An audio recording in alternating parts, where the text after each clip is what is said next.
ప్రాచీన శాస్త్రీయ అత్యాధునిక వైద్య విధానాలను వినూత్నంగా ఒకే గొడుగు కింద అందుబాటులోకి తీసుకొచ్చింది మెడి9 integrated medical system. Hi hello నమస్తే, this is Sushmitha. Welcome to Telugu popular TV. ఈ రోజు మనతో ఉన్నారు ప్రముఖ సినీ క్రిటిక్ దాసరి విజ్ఞాన్ గారు. ఈ రోజు టాపిక్స్ గురించి తెలుసుకుందాం. రణబీర్ కపూర్ టాలీవుడ్కి ఎంట్రీ ఇస్తున్నారు, దానిపైన ఏమైనా? ఒకప్పుడు బాలీవుడ్ వాళ్ళకి టాలీవుడ్ వాళ్ళంటే చిన్న చూపు ఉండేది. నాట్ ఓన్లీ టాలీవుడ్, సౌత్ సినిమాలంటే చిన్న చూపు ఉండేది అని ఒక వార్త బాగా వైరల్ అయింది. ఇండియా అంటే బాలీవుడ్ ఒకటే, సౌత్ సినిమాల మీద ఇండస్ట్రీస్ అంటే ఇవన్నీ చిన్న ఇండస్ట్రీలా చూసేవాళ్ళు. వాళ్ళు తెలుగు ఒక ప్రాంతం, తమిళ్ ఒక ప్రాంతం, కన్నడ ఒక ప్రాంతం, మలయాళం ఒక ప్రాంతం. కానీ మిగిలిన ప్రాంతాలన్నీ కూడా బాలీవుడ్డే. ఎక్కడైనా సరే హిందీ, పైగా హిందీ మన నేషనల్ లాంగ్వేజ్ అని అలా వాళ్ళు కొంచెం గర్వంగా చెప్పుకునేవాళ్ళు. అలా సినిమాలు కూడా దేశవ్యాప్తంగా రిలీజ్ అయ్యేవి. బాలీవుడ్ సినిమాలు బోల్డ్ అని కలెక్షన్స్ వచ్చేవి. అట్లా ఇండియా అంటే బాలీవుడ్ అని ఒక ఇది ఉండింది. ఎప్పుడైతే మన టాలీవుడ్ కూడా పాన్ ఇండియా లెవెల్కి వెళ్ళిందో, పైగా మన కథలు చాలా వినూత్నంగా ఉండడం, అవార్డులు రావడం, ఇలాంటివన్నీ గ్రహించిన వాళ్ళు సౌత్ సినిమాలు బాగుంటాయి, అక్కడ చేస్తే బాగుండు అనుకునేవాళ్ళు. పైగా సౌత్లోనూ తెలుగు సినిమాలు చేయాలని ఎక్కువ ఇంట్రెస్ట్ చూపించే వాళ్ళు ఉన్నారు. ఇప్పుడు గాడ్ ఫాదర్లో సల్మాన్ ఖాన్ గారు అడగగానే ఒక వేషం, అమితాబ్ బచ్చన్ గారు ఎప్పుడూ రెడీగా ఉంటారు మన వాళ్ళు ఎప్పుడు పిలిచినా చేయడానికి. ఒక జీ తెలుగులో ఒక సీరియల్కి షారూఖ్ ఖాన్ ప్రమోషన్ చేశాడు.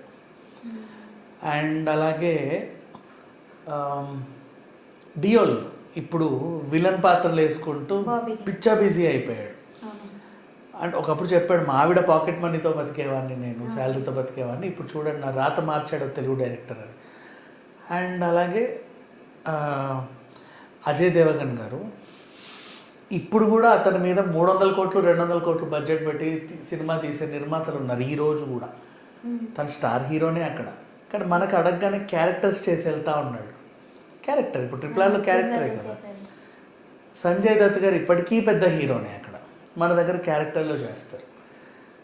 అలాగే సునీల్ శెట్టి గారు చేశారు. ఇట్లా ఈ రకంగా చూసుకుంటే బాలీవుడ్ వాళ్ళు మన దగ్గర చేయడానికి ఇష్టపడుతున్నారు. అక్కడ మహామహా తారాలోకమంతా మన దగ్గర పనిచేసిన వాళ్ళే. సైఫ్కి ఇప్పటికీ మార్కెట్ ఉంది అక్కడ, మన దగ్గర వీళ్ళనేమో ఈ రోజు కూడా అక్కడ తనకు మార్కెట్ అలాగే ఉంది. ఇలా అడగగానే చేస్తారు. ఇప్పుడు ఎప్పుడైతే బ్రహ్మాస్త్ర నుంచి రణబీర్ కపూర్ ఇక్కడ వాతావరణం చూశాడో, అరే టాలీవుడ్లో మంచి ఆదరణ లభిస్తుంది అనుకున్నాడు. యానిమల్ సినిమా హిట్ అయింది, బాలీవుడ్లో ఎంత ప్రాచుర్యం పొందిందో మనకి తెలియదు, కానీ సౌత్ యానిమల్ సినిమా నెత్తిన పెట్టుకుంది. అది కూడా తను చూసి అరే సౌత్ వాళ్ళని బాగా రిసీవ్ చేసుకుంటారు అని అర్థమైంది. పైగా వాళ్ళ ఆవిడ RRRలో చిన్న రోల్ చేసిన మంచి ప్రాచుర్యం పొందడం. అండ్ నెక్స్ట్ అలాగే బ్రహ్మాస్త్రాలో కూడా తను ఎప్పుడు టాలీవుడ్కి దగ్గరగానే ఉంటుంది కాబట్టి తను చెప్పిన మాటలు కూడా కొన్ని ఉంటాయి. సో ఈ రకంగా చూస్తే టాలీవుడ్లో స్ట్రైట్ సినిమా చేద్దామని ఆయనకు కోరిక రావడం, అలాగే సితారా ఎంటర్టైన్మెంట్స్ బ్యానర్ పైన చేద్దాం అనుకోవడం జరిగిపోయాయి. ఇప్పుడు రణబీర్ కపూర్ నటన గురించి మాట్లాడుకుంటే సచ్ ఎ బ్యూటిఫుల్ ఆర్టిస్ట్, ఒడ్డు పొడుగు బాగుంటాడు. ఆ ఏజ్లో తనకంటే సీనియర్ మోస్ట్ అయిన ఐశ్వర్య రాయ్తో కూడా రొమాన్స్ చేశాడు, లిప్ లాక్ సీన్ ఉంది. అండ్ సంజయ్ దత్ బయోపిక్లో ఎన్ని వేరియేషన్స్ అవలీలాగా చూపించేశాడు. He's a very good actor. తను ఏడిస్తే ఏడుపు వస్తుంది, నవ్వితే నవ్వు వస్తుంది. అగ్రెసివ్గా ఉంటాడు. 360 డిగ్రీస్లో అన్ని రకాల నటనను కనబరిచే మంచి నటుడు. పైగా కపూర్ ఫ్యామిలీ. ఇవన్నీ చూసుకుంటే రణబీర్కి టాలీవుడ్ మాత్రం ఖచ్చితంగా పెద్దపీట వేస్తుందని నేను అనుకుంటే. ఎలాగైతే మనం దుల్కర్ని, ధనుష్ని ఆదరిస్తున్నామో అలాగే ఇతను కూడా. సో మంచి మంచి సినిమాలు చేస్తాడు, పెద్ద పెద్ద నిర్మాతలు వస్తారు, పెద్దగా పెట్టుబడి పెడతారు. టాలీవుడ్ అంటే ఓపెన్ గేట్స్ ఫర్ ఆల్ కాబట్టి ఏమో ఇక్కడ మా అసోసియేషన్లో కార్డు తీసుకున్న ఆశ్చర్యం లేదు.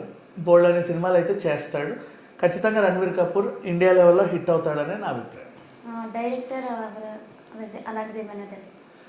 తను ఇంకా ఇప్పుడిప్పుడే మొదలు పెడుతున్నారు. స్ట్రేట్గా 3 సినిమా సైన్ చేశారని ఫస్ట్ నిర్మాతలు డేట్లు బ్లాక్ చేసుకొని తనని బుక్ చేస్తారు. నెక్స్ట్ కథ, డైరెక్టర్ ఇవన్నీ అలా వెళ్తూ ఉంటాయి. మిగతా డీటెయిల్స్ అని త్వరలో మనకు తెలిసే అవకాశం అయితే ఉంది.